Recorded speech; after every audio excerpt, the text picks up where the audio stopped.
Red Bull doesn't sell you an energy drink. They sell you the feeling of flying. Think about it. When was the last time you saw a Red Bull ad talking about its ingredients? Never.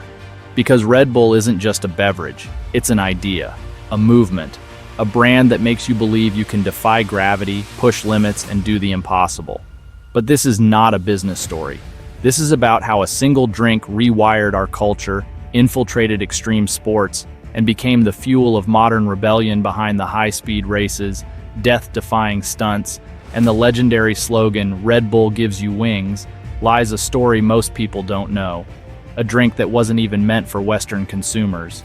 A brand that faced million-dollar lawsuits. And a product that's been accused of being dangerous. And how they get away from this? And despite the controversies, how Red Bull is everywhere. From the highest mountains to the fastest racetracks, from esports arenas to the edge of space itself.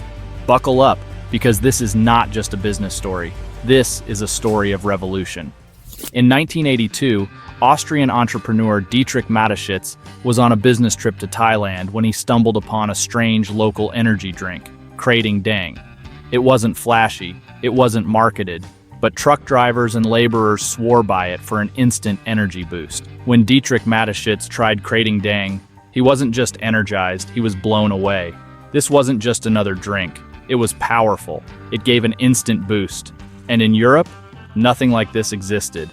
That's when he had a billion-dollar idea. What if he rebranded it and introduced it to the world? One sip of Krating Dang, and Dietrich Mateschitz knew. This wasn't just a drink, it was an opportunity. But to take over the world, it needed a makeover. Mateschitz envisioned something bigger, an energy drink not just for workers, but for athletes, hustlers, and risk-takers. Dietrich Mateschitz had discovered gold in Thailand, a powerful energy drink called Krating Dang. But there was a big problem. Western consumers hated it because of too sweet, unattractive packaging, no global appeal. If Mateschitz wanted to take over the world, he had to reinvent the drink from scratch. To fix this, he partnered with its creator, Chaleo Uvidya, and together they modified the formula, making it less sweet and more appealing to European consumers. This was the first step in transforming a local Thai energy drink into a global powerhouse. Mateschitz and Uvidya didn't just tweak a drink, they built a brand. They refined the formula, rebranded Krating Dang, and in 1987, Red Bull was born. With its headquarters in Austria, Red Bull wasn't just another beverage. It was the first energy drink positioned as a premium lifestyle product. Marketed to young, adventurous individuals, it promised not just a boost, but a way of life. This wasn't just a launch, it was the birth of an empire. Breaking into the market wasn't easy. Red Bull was unlike anything Western consumers had seen before, and getting people to ditch their sodas for an energy drink was a massive challenge. But instead of just selling a drink, Mateschitz and Uvidya sold a lifestyle. They redefined what an energy drink could be, tying Red Bull to extreme sports, adventure, and high-performance living. Competing against giants like Coke and Pepsi was an uphill battle, but by creating an entirely new category, Red Bull didn't just enter the market, it took over. After dominating Austria, Red Bull set its sights on a bigger challenge, Germany. This was more than just an expansion, it was the ultimate test. As one of Europe's largest and most competitive markets, Germany offered Red Bull a massive audience, but breaking in wouldn't be easy. However, the brand's bold identity, tied to energy, adventure, and extreme sports, struck a chord with German consumers. With a booming fitness and lifestyle culture, Red Bull wasn't just another drink. It became the fuel for a movement. Germany didn't just embrace Red Bull, it supercharged its momentum. The brand's premium, lifestyle-driven approach resonated deeply with its target audience, proving that Red Bull wasn't just an Austrian phenomenon, but a concept with global appeal. This breakthrough validated its bold strategy and set the stage for an unstoppable expansion across Europe. By the late 1990s, Red Bull was no longer just a drink. It was a movement, spreading its wings into France, Italy, and the UK, turning an unknown energy drink into a worldwide sensation. In 1997, Red Bull took its boldest leap yet, entering the highly competitive US market. This was the ultimate test. With giants like Coca-Cola and Pepsi dominating the beverage industry and local energy drink brands already in play, breaking through seemed nearly impossible. But Red Bull's strategy of placing its drink as a lifestyle also worked in USA. However, global expansion wasn't as simple as launching and selling. Every country had different cultures, tastes, and consumer behaviors, making Red Bull's entry into new markets a strategic battlefield. Instead of following traditional marketing, Red Bull executed one of the most brilliant branding strategies in business history, transforming from a drink into a lifestyle. The legendary Red Bull logo, two powerful charging bulls locked in an intense battle, perfectly captured the essence of strength, energy, and unstoppable momentum. Set against a bold yellow background, it wasn't just a design choice, it was a statement. The color symbolized vitality, urgency, and a relentless drive to push boundaries. But what truly cemented Red Bull's dominance was its now legendary slogan, "Red Bull gives you wings." More than just a catchy phrase, it became a battle cry for those who dared to be bold. This tagline wasn't selling a drink. It was selling the idea that with Red Bull, you could achieve the impossible.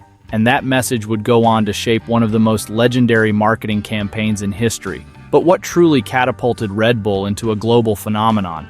Extreme sports. In the 1990s, while other brands played it safe, Red Bull rewrote the rulebook on sports marketing. Red Bull built an empire around adrenaline-fueled action, embedding itself into the DNA of extreme sports. From snowboarding and motocross to cliff diving and skateboarding, Red Bull wasn't just a logo on a jersey, it was the fuel behind the fearless. Every sport Red Bull touched had one thing in common: pushing limits. And that aligned perfectly with the brand's core message: breaking barriers, defying the impossible, and unleashing your full potential. This wasn't just about selling a drink. Red Bull became a lifestyle, one built on adventure, rebellion, and the pursuit of greatness. From the streets to the slopes, Red Bull has partnered with the greatest of all time, fueling those who redefine their sports. Tony Hawk, the skateboarding icon who revolutionized the sport, was among the first to carry the Red Bull banner. Lindsey Vonn, a dominant force in alpine skiing, conquering the slopes with unmatched skill and intensity. These aren't just sponsorships, they're statements. Red Bull doesn't follow the game, it rewrites the rules. In 2005, Red Bull entered racing, took over Jaguar Racing, with Christian Horner leading the charge. But they weren't here to play it safe. With Renault power and legendary engineer Adrian Newey, Red Bull built a Formula One empire. From 2010 to 2013, Sebastian Vettel and Red Bull reigned supreme. 4 straight championships, record-breaking aerodynamics, and an unmatched 9-race win streak in 2013. Red Bull's aggressive design philosophy didn't just make them contenders, it made them unstoppable. By blending extreme sports, entertainment, and competition, Red Bull built iconic events that push human limits and redefine brand engagement. In 2012, Red Bull rewrote history with one of the most daring feats ever attempted. Felix Baumgartner leaped from 128,000 feet, 39 kilometers above Earth, becoming the first human to break the sound barrier in freefall, hitting a mind-blowing 1,357.6 kilometers per h, Mach 1.24, before parachuting safely to the ground. But this was more than just a stunt, it was a scientific breakthrough. Red Bull engineered a custom high-altitude balloon and capsule, sending Baumgartner to the edge of space. With millions watching live, Felix Baumgartner's record-breaking freefall became one of the most viewed events in history. And Red Bull didn't stop there. Expanding its empire into media, the company launched Red Bull Media House, producing high-energy films, documentaries, and TV content, bringing action, culture, and creativity to audiences worldwide. But something was waiting for Red Bull: controversies. Red Bull's high caffeine and sugar content raised serious health concerns, with critics warning about heart risks, dehydration, and anxiety, especially when consumed in excess. In 2009, Red Bull was sued in the US over its famous slogan, "Red Bull gives you wings." Customers argued the claim was misleading, stating the drink does not give you wings. The result?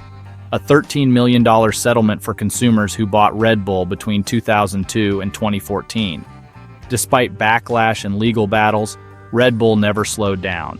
Instead, it soared higher.